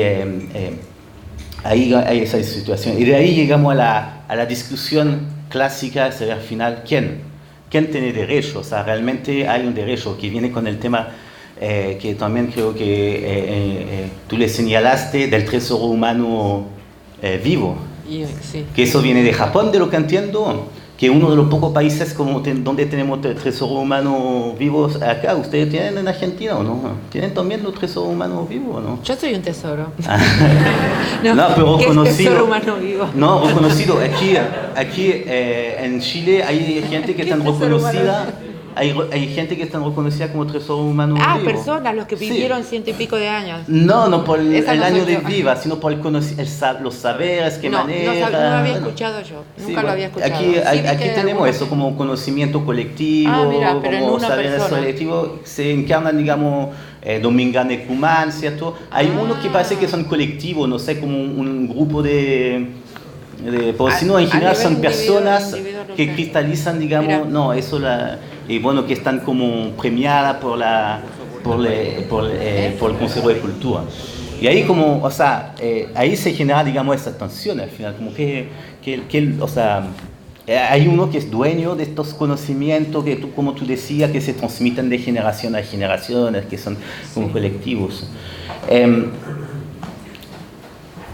A mí me hace pensar toda esa discusión finalmente porque, o sea, pensar la patrimonialización, la significación, la puesta en significación de la cultura. Yo me acuerdo del caso de Locanaque, donde mi profesor, uno de mis profesores en Francia, participó a la construcción de un centro cultural, al diseño de un centro cultural kanak, Jean-Marie Tjibaou, que era una figura importante del movimiento kanak, donde construyeron como ese tipo de monumento, edificio, retomando elemento cultural, pero también haciendo sendero de ceremonias, todo eso. Y hubo toda esa discusión donde participaron no solamente un antropólogo, no solamente un arquitecto bien famoso como Enzo Piano, pero también participaron los ancianos, y donde había una recreación de la cultura, digamos, en ese espacio. Y la discusión era, pues no están traicionando la cultura haciendo su ceremonia ahí en otro espacio. Y lo que respondían muchas veces a los ancianos, dije, pues, ¿usted creen que realmente estamos haciendo la cultura ahí? O sea, eso es como una recreación, es una puesta en escena, estamos conscientes. Me hace pensar aquí como cuando hay rogativa con Ali, por ejemplo. También hay una puesta en escena, que la gente no es tonta, sabe que están participando en una puesta en escena, que no es lo mismo que hacer como un guiatuno, y yo creo que ahí el tema es eso, como pensar, digamos, este fenómeno de patrimonialización, uno de forma como colaborativa, es decir, como tomando en cuenta, digamos, los actores que se identifican, digamos, a la cultura o los elementos que se pretende patrimonializar de una cierta manera, con todo el peso que significa patrimonializar algo. O sea, eso no le puedo como dejar también desconectado de el ejemplo que tú estabas diciendo, digamos, sobre los rehues o sobre las piezas de los Cuancuamo, ¿no? De los Kogi Cuancuamo. Porque varios quizás conocen el caso del rehue de París. ¿Sí? Pero el rehue de París, que es un rehue, digamos, que se construye en una época, digamos, de la Revolución Francesa, donde hay una ¿Tú conoces, Claro. tú fuiste al Quebrole? Sí. Que donde hay muchas piezas mapuche que vienen de Argentina, pero hay una pieza mapuche que es un re bueno, que está en el centro del Museo de París, donde está discusión, la estética, toda esa cosa, como tú mencionaste, y donde es un re bueno que fue robado de acá, o sea, fue robado por, todos dicen, ah, claro, el objeto está robado, es conocido, pero además un relato de, ¿cómo se llama ese ingeniero? Vergnerie, que relata cómo robó el rey. Y ahí como toda esa discusión sobre la restitución del objeto que están objeto de esa forma de patrimonialización en otros países y cómo hay ese trabajo de reapropiación. Y ahí otra vez estamos obligados, digamos, de pensar un trabajo que tiene que hacer como colaborativo, que tiene que tomar en cuenta, digamos, o sea, que creo que tiene que tomar en cuenta de lo que tú has plantado al final, digamos, de cómo hacer como algo en conjunto, o sea, bueno, no sé retomar tus palabras, pero yo creo que eso. Así que para terminar realmente, o sea, yo creo que ahí estamos, que sea aquí en Gulumapu, Temuco, o en Furiloche, en Puelmapu, estamos frente a esa complejidad hoy en día o sea, de cómo reivindicar patrimonios en común de una cierta manera. O sea, yo creo que es importante, yo que soy francés, que pensar también el patrimonio en común, o sea, porque estamos viviendo en mismos espacios también. Y ahí como bueno, la verdad que no tengo mucha respuesta, pero yo creo que lo que tú propones o la línea que estás dando es muy interesante para pensar, digamos, aquí en Temuco. Muchas gracias. No, al contrario, gracias a vos.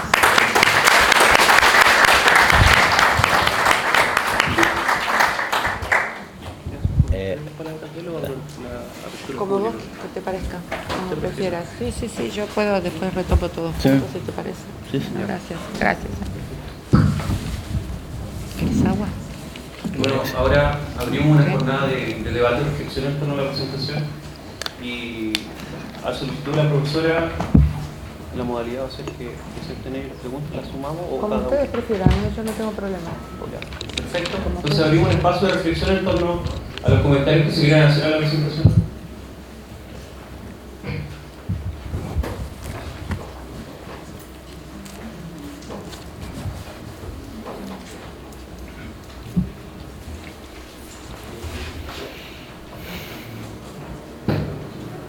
Podría agregar una cosita a comentar de lo de los tesoros vivientes, ¿no? Ah, sí. Que sí, que acá en Chile hay esa figura que es de la UNESCO, que acá se aplica. En Argentina yo me la perdí o no hay. No formalmente, pero sí, por ejemplo, no se adhiere con la figura de la UNESCO, pero yo he conocido gente como Ángel Liseche, por ejemplo, que son declarados, digamos, representantes culturales que reciben, digamos, para continuar con su práctica o dar exposiciones o charlas sobre, digamos, sus prácticas tradicionales, tienen un cargo y un sueldo, por eso del Estado. Mira, no Del sabía. Secretario de Cultura de la Nación. Entonces, no toman la figura de la UNESCO, pero existe algo parecido. Y acá hay muchos casos, ¿no? de esto de tesoros vivientes. Aunque es un poquito fuerte. Sí. Tesoros vivos.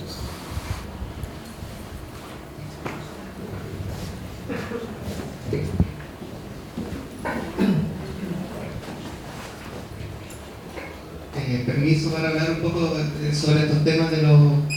Ya apareció la idea del tesoro humano, ya la segunda vez que lo escucho a partir de la presentación. Y acá podríamos decir que en Chile el tema de hablar del patrimonio humano vivo, que se le denomina, ¿cierto? Como una idea de reconocer a ciertas personas, ya como una individualización por sobre la colectivización. Pero de pronto como que uno hace estas comparaciones, por ejemplo acá en la universidad, y que en paz descanse porque hace solo una semana falleció Marta Parra Lincopán, una mujer mapuche que a varios de los estudiantes de antropología aquí les hizo clase de Mapuzungún. Con ella trabajó la doctora Teresa Durán, que también en paz descanse. Se escribieron muchos libros. Junto con Margarita Camino también elaboramos un trabajo donde ella es la autora de su propio libro. Entre tantas cosas, ¿qué es lo que ocurre? Que esa trayectoria provocó que se postulara, y la postulamos acá gracias al apoyo que también hizo Héctor Mora, ya con una carta por el hecho de que ella trabajó tanto para lo que era la carrera de antropología y arqueología, y se le postuló a ella como esta idea de tesoro humano vivo, ¿no? Pero cuando nosotros lo hicimos y lo comentamos y lo dialogamos mucho, hasta qué punto nosotros somos responsables de exponer a una persona al extremo de que sea reconocida bajo esa categoría, o no hacerlo, ¿no? O sea, dejarla que continúe en un anonimato total. Y nosotros pensamos que hay un tema que está en disputa aquí, que tiene que ver como cuando nosotros hacemos la comparación con otros tipos de patrimonio. Por ejemplo, los premios nacionales. Los premios nacionales es lo más parecido a un patrimonio humano, ¿no? Premio Nacional de Historia, Premio Nacional de Ciencias Sociales. ¿Y qué es lo que ocurre con esos premios? Son premios vitales. El último Premio Nacional de Historia recibe un sueldo vitalicio de 800.000 pesos hasta el día de su muerte, solamente comprometiéndose a hacer 4 actividades al año al público en general. Un patrimonio humano vivo, ¿qué es lo que gana? ¿Qué reconocimiento tiene? Es como una cuestión más simbólica, ¿no? Que aparece un día en la tele o se le hace un mini documental para que aparezca en una página web. Yo creo que aquí hay una cuestión que se discute, pero que no se toma en cuenta hasta qué punto estamos hablando de los indígenas o estamos hablando de estas personas que tienen un estatus de reconocimiento, que es un estatus mínimo frente a lo que reciben otras personas, pero nos quedamos hablando de esta gente de acá y de los otros no se habla nada, es como que se naturalizó lo otro. Entonces yo creo que me parece que muchas veces como que criticamos la categoría patrimonio humano o tesoro humano o la que se quiera utilizar, pero que al final y al cabo uno, sobre todo en estos contextos, donde vemos que hay gente que aporta, gente que se esfuerza por enseñar algo o por transmitir algo, pero que al final está como esa disyuntiva. ¿Cómo se reconoce al final? Al final termina siendo esta idea del tesoro humano vivo una estrategia para el reconocimiento de una persona que se proyecta a largo plazo, y donde una persona de manera autónomamente y por su propia decisión acepta participar o no participar. Entonces hay veces que, por eso que escuché 2 veces la categoría patrimonio o tesoro humano, pero lo escuché como medio despectivamente, pero creo que tenemos que tratar de volver a analizarlo para ver si el enfoque fijo que está malo, ¿no? Porque estamos premiando a una persona por sobre un colectivo. Hay cuánta gente que son poseedoras de tradiciones orales, ¿no? Pueden ser miles, 2000 en el Gualmapu, ¿no? Pero estamos premiando a una o estamos reconociendo a una sola de esas figuras, que es la parte negativa. Pero en tanto reconocimiento creo que tenemos que darle como una vuelta. Es una figura que es conflictiva, sí, pero es una de las pocas alternativas que existen para que la persona tenga como esa visibilidad. Entonces es un poco una reflexión sobre lo que se comentó un poco ya. Gonzalo tiene una pregunta.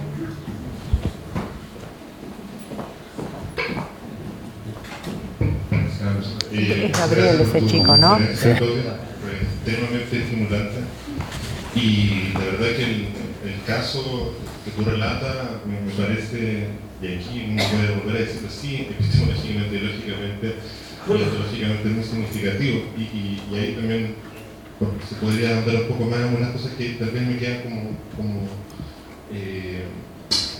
inconclusas. Por ejemplo, uno se imagina que el hecho de hacer una categoría, porque yo pienso en la idea de la categoría de desacuerdos creativos, ¿cierto?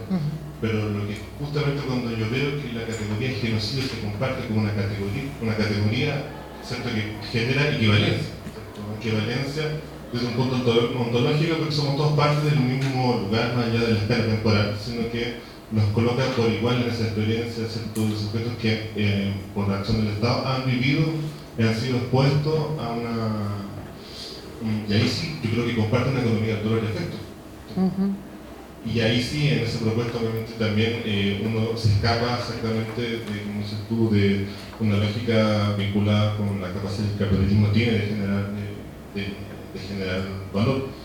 Y al mismo tiempo uno ve realmente un efecto intercultural así comunicativo así gigantesco, o sea, en la medida en que hay una disposición a compartir una categoría de experiencia y también como una categoría de equivalencia comunicativa en un espacio comunicativo de equivalencia, porque son las dos cosas al mismo tiempo que son, yo creo que intensifican ese juego que yo creo que ahí ya no hay desacuerdos creativos, sino lo que hay aquí es como acuerdos creativos, ¿cierto? Así, básicamente explícitos, ¿cierto? Porque están se predisponiendo a suprimir otras categorías. Entonces, en la medida que para compartir categorías de clasificación tengo que sumarme a esta. Entonces, en el acto de sumarse también se están dejando otras de lado. Entonces, y eso me parece muy creativo políticamente hablando, ¿cierto? Porque no pueden coexistir todos al mismo tiempo. Entonces, en ese juego, ontológicamente hablando, de situarse como seres humanos que han vivido, ¿cierto?, frente a un Estado, un genocidio compartido, me parece políticamente pujante. Entonces, como quería ver un poco más, si lo podría explorar, de cómo está al mismo tiempo en acción el desacuerdo creativo, pero también un acuerdo tácito a encontrar la equivalencia de significado, de sentido, de ontológico, epistemológico, que aparecen en esta significación, ¿cierto?, del encuentro de cultura. Y aquí está la metacultura, está en acción performativa como medio objeto a total. Gracias. Una última pregunta del público.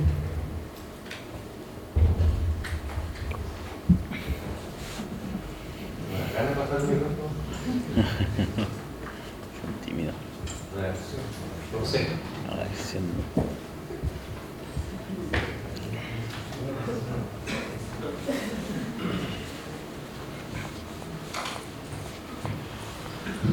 Bueno, llegué un poquito atrasado.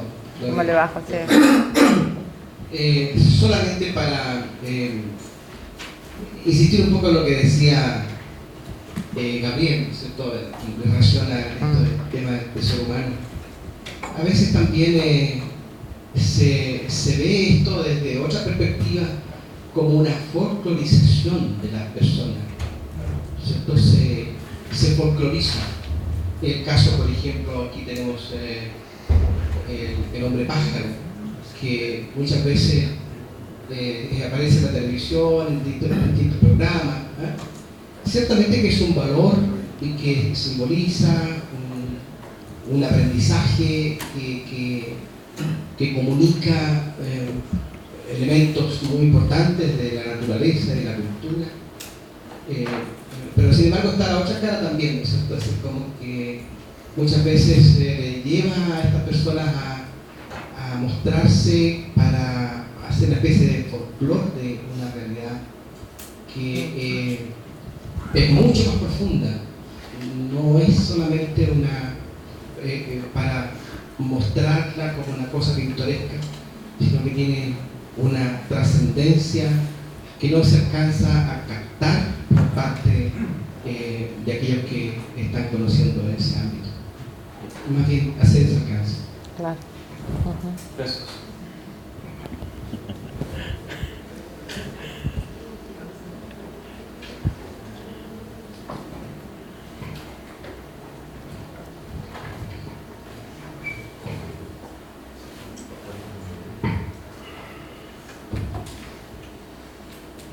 Bueno.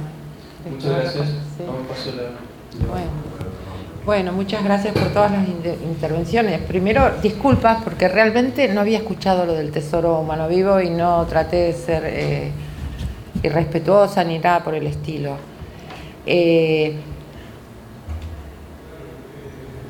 A ver, yo no estoy en contra de las patrimonializaciones.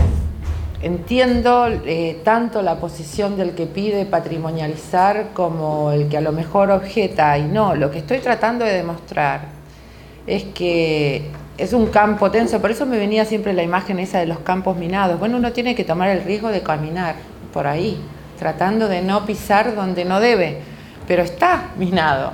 y podemos quedar en un reconocimiento justo, afectuoso, cariñoso, respetuoso a una persona que uno quiere un montón, o quedar a riesgo, como decía Gabriel, quedar a riesgo de una folclorización. Y ahí tenemos que tomar esos riesgos, porque no sabemos qué va a pasar, ¿no? Pero está bueno por lo menos estar advertidos, discutirlo. Lo que a veces uno también se pregunta es, bueno, ¿qué es lo que hace que para algunas personas haya premios y para otras solo pueda haber la idea de tesoro humano, ¿no? Y por lo menos ser conscientes que ahí uno está haciendo un reconocimiento que es legítimo, pero estamos sabemos que el telón de fondo es una simetría que hace que unos puedan ser premiados y se los reconoce como el premio A, y otros en cambio tengan que tener otra forma de reconocimiento. O sea que en general yo lo que estoy tratando de mostrar es eso. Cuando vos mencionabas, por ejemplo, esto de Ñulfe y todo eso, me acuerdo a su vez lo complejo de las discusiones una vez que una compañía telefónica se acercó a una organización donde el reclamo siempre es: nos sacan las cosas y nadie nos consulta, y se acercó a pedir permiso y a ofrecer dinero para usar los Unión como guarda arriba y abajo de las tarjetas telefónicas. Y la verdad que es una terrible complicación. ¿De quién son los Unión? ¿De quién es el conocimiento? ¿Quién puede efectivizar o no? Eso trae una serie de problemas donde el planteo de nos están usando, están mercantilizando, por decirlo de alguna manera, cosas que para nosotros tienen otra significación, no necesariamente queda resuelto con pagar un canon por el uso de la Unión, pero también está legítimo que si alguien decide aceptar un canon, y bueno, lo aceptará porque entiende que si no, sigue pasando lo mismo. Digamos, yo lo que quiero plantear son siempre discusiones que en todo caso quedan abiertas, que son terriblemente complicadas, donde, como vos, Gonzalo, decís, hay ciertas cosas en las que puede haber acuerdos, ¿no? A mí, personalmente, sé que no pasa en todos los países. Y sinceramente a mí como persona me emociona mucho cuando personas que se presentan como mapuche cantan las mismas consignas de los organismos de derechos humanos todo el tiempo, y eso me emociona un montón porque sé que no pasa en otros contextos, ¿no? Sé que se comparten ciertas experiencias, sé que ideológicamente con algunos por lo menos se comparten un montón de cosas, y eso es importantísimo. Lo que yo trato de llamar la atención es cómo a veces la escucha, no digo de los que están en contra, digo de los que están a favor y que después también, ¿no?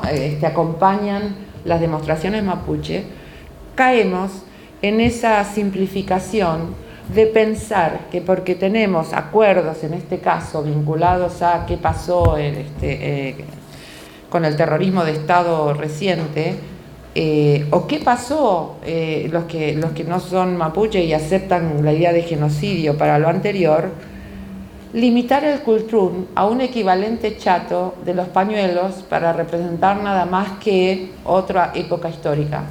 Entonces, eso pasa muy a menudo, pasa también cuando hay coincidencias en términos de las demostraciones, por ejemplo, por algún conflicto ambiental. Entonces, la posibilidad de converger como ciudadanía, digamos, ¿no? En un mismo espacio político, aparentemente pidiendo las mismas cosas, automáticamente achata. Y es eso lo que a mí me preocupa, porque es donde sigo viendo una falta de respeto inadvertida, en términos de decir, bueno, entonces estamos todos de acuerdo, todos entendemos lo mismo. No, hay visiones mucho más sutiles, más interesantes, y otra forma de pensar lo intercultural ahí atrás, que en todo caso es lo que yo siento que trato de mostrar. Recetas no hay, no las hay, pero son riesgos que uno toma. Lo que yo creo que sí nos pasa es que vamos como haciendo esos aprendizajes de darnos cuenta, cosas que antes no veíamos, cómo se empiezan a hacer cada vez más visibles. Porque, por ejemplo, hubo mucha participación en otras marchas de los 24 de marzo de parte de distintos colectivos mapuche, pero esta fue la primera vez que se pintó los cultrunes. Bueno, pero este año no se pintaron, digamos. Y esto va a seguir siendo como elaborado desde lugares donde... ¿Por qué? Porque también hay una percepción de no nos terminan de escuchar. Aunque estemos de acuerdo, nos quedamos en un acuerdo superficial y no se nos termina de escuchar. Y eso es lo que a mí me preocupa, porque es desde la simpatía o desde el acuerdo, que es creativo también, estar como otra vez violentando, ¿no? esta necesidad de decir, pero además está esto otro, ¿no? Compartimos hasta acá, pero esto otro, presten atención, ¿no? Eso es lo que yo quería llamar la atención fundamentalmente, nada más que eso. Así que bueno, muchísimas gracias a todos. Por lo menos, no sé si quieren abrir otra ronda de preguntas, pero... Para dar término a la sesión, quiero invitar a pasar adelante a Lucero Buró a entregar un presente a la...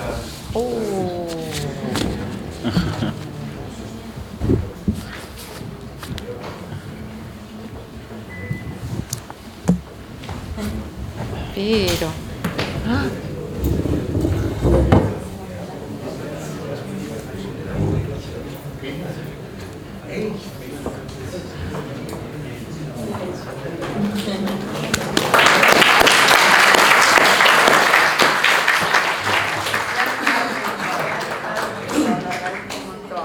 Un cultún.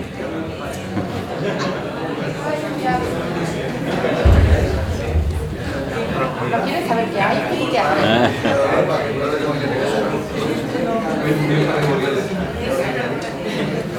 La inoperancia en acción. Un momentito. ¿Cómo se abre el cero?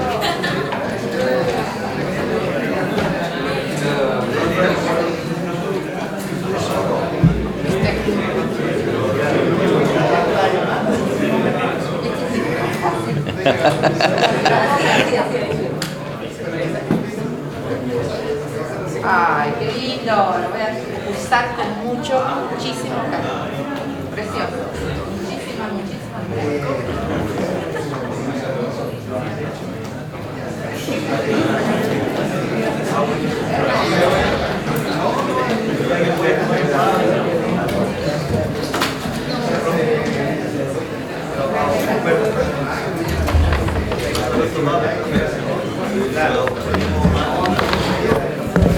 ¿Es para tomar mate o café esa cosa?